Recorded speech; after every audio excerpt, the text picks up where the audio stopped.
اعوذ باللہ من الشیطان الرجیم بسم اللہ الرحمن الرحیم۔ اب یہ صرف دو رکوع سورہ مبارکہ میں آ رہے ہیں جو انباء الرسل کے ہیں،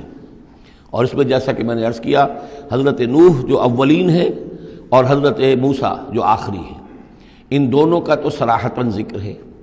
بیچ میں صرف حوالہ دیا گیا ہے، کسی کا نام نہیں۔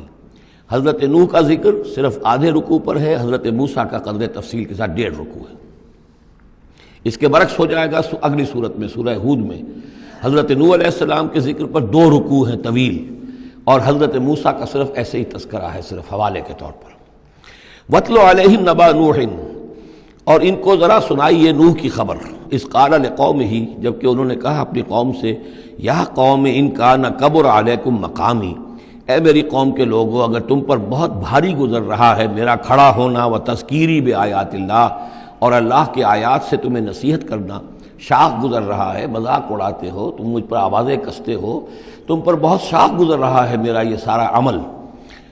فعلی اللہ توکلت، تو میں نے تو اللہ پر توکل کیا ہے۔ فاجمعوا امرکم، تو اپنا سارے جو بھی ذرائع ہیں ان کو جمع کر لو، وشرکاکم، اور تمہارے سارے شریک جو ہیں انہیں بلا لو۔ ثم لا یکن امرکم علیکم غمۃ، پھر تم پر تمہارا معاملہ جو ہے کسی اشتباہ میں نہ رہ جائے۔ ثم اقضوا الی ولا تنظرون، پھر جو فیصلہ میرے بارے میں کرنا ہے کر گزرو اور مجھے کوئی مہلت مت دو۔ یہ جو انداز ہے چیلنج کا، اور یہ اس سے پتہ چلتا ہے کس درجے دل دکھ چکا تھا حضرت نوح علیہ السلام کا، استہزاء سے، تمسخر سے، مذاق سے۔ اللہ کا ایک بندہ ہے، 950 برس بیت چکے ہیں، کوئی سن کر نہیں دے رہا ہے،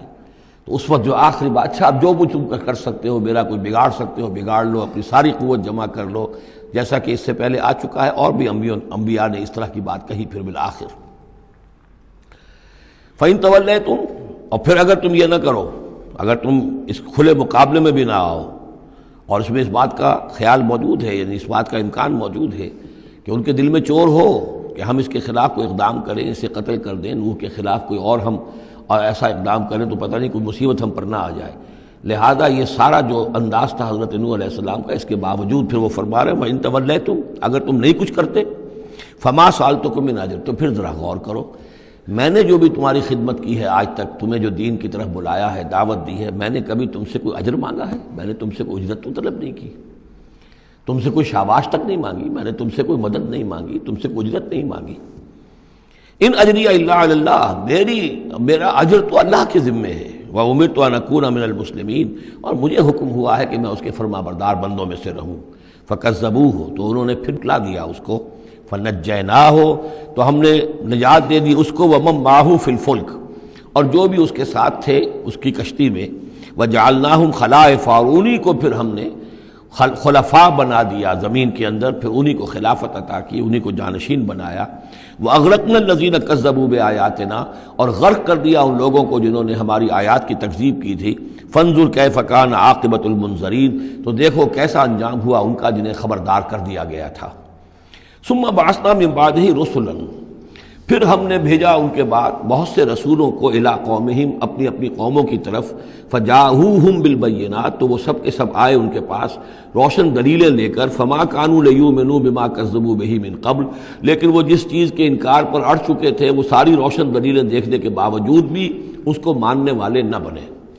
کذالک نطبع علی قلوب المعتدین، اسی طرح ہم مہر کر دیا کرتے ہیں حد سے تجاوز کرنے والوں کے دلوں پر۔ ثم بعثنا من بعدہم موسیٰ و ہارون، اب یہ دیکھیے وہ جو ایک لنک جو ہے، جو میں نے آپ کو بتایا تھا، ایک چین ہے، حضرت نوح، حضرت ہود، حضرت صالح، حضرت لوط، حضرت شعیب اور حضرت موسیٰ، یہ 6 کا ذکر قرآن مجید میں بار بار آتا ہے۔ یہاں پر حضرت نوح کا اور حضرت موسیٰ کا، درمیان میں صرف ثم بعثنا من بعدہم رسلا، اور بھی رسول آئے، ان کا یہاں صراحتاً تذکرہ نہیں ہے۔ پھر ہم نے بھیجا ان کے بعد موسیٰ اور ہارون کو الی فرعون و ملئہ، فرعون اور اس کے سرداروں کی جانب، بے آیاتنا، اپنی نشانیوں کے ساتھ۔ فاستکبروا وکانوا قوما مجرمین، انہوں نے استکبار کیا اور وہ تھے مجرم قوم، گناہگار لوگ۔ فلما جاءهم الحق من عندنا، تو جب ان کے پاس ہمارے پاس سے ان تک ہمارے پاس سے حق پہنچا، قالوا ان ھذا لسحر مبین، تو انہوں نے کہا یہ تو کھلا جادو ہے۔ قال موسیٰ تقولون للحق لما جاءکم، موسیٰ نے کہا ان سے کہ کیا تم حق کے لیے کہہ رہے ہو؟ یہ حق ہے جو تم پر آیا ہے اور جو تم تک پہنچا ہے۔ اسحر ھذا، کیا یہ جادو ہے؟ ولا یفلح الساحرون، اور ساحر تو کبھی فلاح نہیں پایا کرتے۔ قالوا اجئتنا لتلفتنا عما وجدنا علیہ آباءنا، انہوں نے کہا موسیٰ کیا تم ہمارے پاس آئے ہو کہ تم ہمیں پھیر دو ان چیزوں سے، ان طریقوں سے، ان رسوم سے، ان ریتوں سے، ان رواجوں سے کہ جس پر ہم نے پایا اپنے آباء و اجداد کو۔ وَتَكُونَ لَكُمُ الْكِبْرِيَاءُ فِي الْأَرْضِ، اور تم دونوں کے لیے ہی حکومت ہو جائے اور بلندی ہو جائے اور بڑائی ہو جائے زمین کے اندر۔ دونوں سے مراد حضرت موسیٰ اور حضرت ہارون علیہ السلام۔ وَمَا نَحْنُ لَكُمَا بِمُؤْمِنِينَ، اور ہم ہرگز تم دونوں کی بات ماننے والے نہیں ہیں۔ وَقَالَ فِرْعَوْنُ ائْتُونِي بِكُلِّ سَاحِرٍ عَلِيمٍ، اور فرعون نے کہا لے آؤ میرے پاس تمام جو ماہر اور جادوگر ہیں ان کو جمع کر لو۔ فلما جاء السحرۃ قال لهم موسیٰ القوا ما انتم ملقون، تو جب وہ جادوگر آ گئے تو موسیٰ نے ان سے فرمایا کہ ڈالو جو تم ڈالنے والے ہو۔ فلما القوا، جب انہوں نے ڈالا، قال موسیٰ ما جئتم به السحر، موسیٰ نے فرمایا یہ جو تم لائے ہو، جو تم نے پیدا کیا، یہ جادو ہے۔ ان اللہ سیبطلہ، ان قریب اللہ تعالیٰ اس کا باطل ہونا ثابت کر دے گا، اسے نسیہ منسیہ کر دے گا، ہباء منصورہ کر دے گا۔ ان اللہ لا یصلح عمل المفسدین، یقیناً اللہ تعالیٰ مفسدوں کے عمل کو راہیاب نہیں کرتا، کامیاب نہیں کرتا۔ وَيُحِقُّ اللَّهُ الْحَقَّ بِكَلِمَاتِهِ، اور اللہ تعالیٰ تو حق کو حق ثابت کرتا ہے اپنے کلمات سے، وَلَوْ كَرِهَ الْمُجْرِمُونَ، خواہ یہ مجرموں کو کتنا ہی ناگوار ہو۔ فَمَا آمَنَ لِمُوسَىٰ إِلَّا ذُرِّيَّةٌ مِّن قَوْمِهِ عَلَىٰ خَوْفٍ مِّن فِرْعَوْنَ وَمَلَئِهِمْ أَن يَفْتِنَهُمْ، تو نہیں ایمان لائے موسیٰ پر مگر ان کے نوجوان اس کی قوم میں سے، کچھ نوجوان اس کی قوم میں سے، کچھ لڑکے، عَلَىٰ خَوْفٍ مِّن فِرْعَوْنَ، فرعون کے خوف کی وجہ سے، وہ ملئہم، اور ان کے اپنے سرداروں کے خوف کی وجہ سے، ان یفتنہم، کہ وہ ان کو مصیبت میں اور تکلیف میں مبتلا کریں گے۔ یہ بہت اہم ہے جو آیت ہے، اس کو سمجھ لیجئے کہ وہاں جو صورتحال تھی کہ یہ جو قبطی قوم تھی جو اس وقت وہاں پر حکمران ہے آل فرعون، اور یہ جو اسرائیلی ہیں یہ ان کے محکوم ہیں، لیکن محکوم قوموں میں سے بھی اکثر ایسے لوگ ہوتے تھے اور ہمیشہ ہوئے ہیں کہ حکمران قوم ان میں اپنے ایجنٹ بنا لیتے ہیں، ان میں سے کچھ لوگوں کو خطابات دے دیتے ہیں، جیسے ہمارے یہاں خان بہادر اور خان صاحب، اور یہ جو خطابات دے دے کے انگریزوں نے مسلمانوں میں اور ہندوؤں میں وہ اپنے ایجنٹ اور اپنے وفادار لوگوں کا ایک جتھا بنا لیا تھا۔ یہ لوگ ہوتے تھے تو ہندوستانی، لیکن ہر اعتبار سے برطانیہ کے خیر خواہ اور حکومت کے وفادار، اس کے لیے فوج کے لیے بھرتی کرانے میں تیز ہیں۔ تو اس طرح کے لوگ جو تھے اسرائیلی قوم میں بھی ایسے چودھری لوگ موجود تھے کہ جن کو کچھ دربار میں رسائی حاصل تھی، جن کو کچھ رسوخ حاصل تھا، اور وہ گویا کہ آل فرعون کے ایجنٹ بنے ہوئے تھے خود اپنی قوم کے اندر۔ یہ ہے وہ معاملہ کہ وہ ڈرتے تھے وہ لوگ، اگر ہم موسیٰ پر ایمان لے آئے تو یہ ہماری اپنی قوم کے جو چودھری لوگ ہیں، یہ خان صاحب اور جو یہ خان بہادر لوگ جو ہیں، یہ پھر ہمیں ستائیں گے، یہ ہماری رپورٹیں کریں گے اور ہماری جو ہے ان رپورٹوں کے اوپر گوشمالی ہوگی۔ فما آمن، لیکن یہ کہ بہرحال نوجوان خون ایسا ہوتا ہے کہ اس کے اندر پھر زیادہ مصلحت بینی نہیں ہوتی۔ جو ذرا ادھیڑ عمر کے لوگ ہوں وہ زیادہ مصلحت بین ہو جاتے ہیں، ان کی خواہ میں اتنی طاقت بھی نہیں ہوتی، خون میں اتنا جوش بھی نہیں رہتا، تو نوجوان جو ہے وہ تو رزق دیتا ہے۔ تو یہ سارا پورا فلسفہ جو اس ایک آیت میں موجود ہے۔ فما آمن لموسیٰ الا ذریۃ من قومہ، خود اس کی قوم میں سے بھی، سب کے سب حضرت موسیٰ کو نبی ماننے والے نہیں تھے، نہیں مانی بات موسیٰ کی ان کی قوم میں سے بھی مگر کچھ نوجوانوں نے، کچھ نوجوان، کچھ لڑکوں نے، علی خوف من فرعون، فرعون کے خوف کی وجہ سے، وہ ملئہم، اور ان کے اپنے سرداروں کے خوف کی وجہ سے، ان یفتنہم، کہ وہ انہیں پرسیکیوٹ کریں گے، ان کو فتنے میں مبتلا کریں گے۔ وَإِنَّ فِرْعَوْنَ لَعَالٍ فِي الْأَرْضِ، اسی طرح کا ایک شخص قارون تھا۔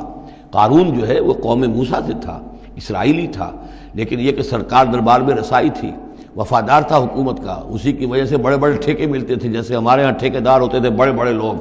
تو اس کے پاس اتنی دولت جمع ہو گئی تھی۔ وہ سارا تذکرہ جو ہے آگے چل کر آئے گا سورہ قصص کے اندر، تھا تو قوم موسیٰ میں سے تھا، فرعونی تو نہیں تھا، لیکن یہ کہ وہ حضرت موسیٰ کے خلاف چالیں چلتا تھا، اور وہ ساری جو ہے وہ سرکار دربار کی جو خوشامد ہے وہ کام کرتا تھا، اسی سے پھر اس کو دولت ملتی تھی۔ وَإِنَّ فِرْعَوْنَ لَعَالٍ فِي الْأَرْضِ، اور یقیناً فرعون جو ہے وہ بہت سرکشی کر رہا تھا زمین میں، وَإِنَّهُ لَمِنَ الْمُسْرِفِينَ، اور یقیناً وہ بہت حد سے بڑھنے والا تھا۔ وقال موسیٰ یا قوم، اب انہوں نے ان سے جو بھی ایمان لے آئے تھے ان پر کہا، ان سے کہا، قال یا موسیٰ قوم ان کنتم آمنتم باللہ، اب اگر تم اللہ پر ایمان لے آئے ہو، فعلیہ توکلوا، تو اب اللہ پر توکل بھی کرو، ان کنتم مسلمین، اگر تم واقعتاً فرما بردار ہو گئے ہو۔ فقالوا علی اللہ توکلنا، تو انہوں نے کہا ہاں آپ اللہ پر توکل کرتے ہیں، اپنا معاملہ اللہ کے حوالے کرتے ہیں۔ ربنا لا تجعلنا فتنة للقوم الظالمین، اے اللہ تو ہمیں ان ظالموں کے لیے تختہ مشق نہ بنا دے، اے اللہ ایسا نہ ہو کہ تو ہمارے ذریعے سے ان کو آزمائے، یعنی یہ کہ جیسے کہ ابو جہل ستا رہا تھا، ابو جہل کی آزمائش ہو رہی تھی، لیکن تختہ مشق حضرت یاسر حضرت سمیہ بن رہی تھی رضی اللہ تعالی عنہما، تو اے اللہ ہمیں نہ آزما، ہم پر ان کا زور نہ آزما، یعنی ہمیں تختہ مشق نہ بنا دے۔ وَنَجِّنَا بِرَحْمَتِكَ مِنَ الْقَوْمِ الْكَافِرِينَ، اور ہمیں اپنی خاص رحمت سے ان کافروں کی قوم سے نجات عطا فرما۔ وَأَوْحَيْنَا إِلَىٰ مُوسَىٰ وَأَخِيهِ، اور ہم نے وحی کر دی موسیٰ کو اور ان کے بھائی کو ہارون کو، أَن تَبَوَّآ لِقَوْمِكُمَا بِمِصْرَ بُيُوتًا، کہ تم اپنی قوم کے لیے مصر میں کچھ گھر معین کر لو، ان گھروں کے اندر جمع ہو کر اللہ کی یاد کیا کرو، جیسے کہ دار ارقم جو ہے مکہ مکرمہ میں محمد رسول اللہ صلی اللہ علیہ وسلم نے وہ ایک مقرر کر لیا تھا، وہیں پر آپ ٹھہرتے تھے، کوئی آتا تھا تو وہیں پر ملاقات ہوتی تھی۔ ان تبوأ لقومکما بمصر بیوتا، کہ تم کوئی معین کر لو مصر میں کچھ گھر، واجعلوا بیوتکم قبلۃ، اور اس کے علاوہ یہ کہ اپنے گھر بناؤ ہی قبلہ رخ، اس لیے کہ مسجدیں تو بنا نہیں سکتے، اور وہ معاملہ جو ہے فرعون کے خوف سے، تو یہ کہ گھر اپنے قبلہ رخ بناؤ تاکہ وہاں تم نمازیں پڑھا کرو۔ اب اس سے معلوم ہوتا ہے کہ قبلہ ان کا بھی تھا کوئی،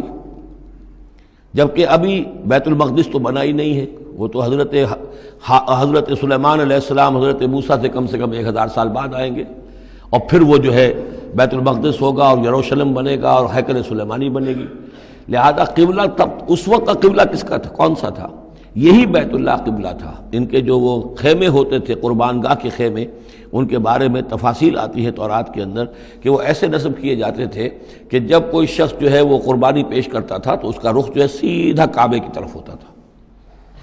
تو وَجْعَلُوا بُيُوتَكُمْ قِبْلَةً، اپنے گھر جو ہے قبلہ رو بناؤ، وَأَقِيمُوا الصَّلَاةَ وَبَشِّرِ الْمُؤْمِنِينَ، نماز قائم رکھو اور اہل ایمان کو بشارت دو۔ صدق اللہ العظیم۔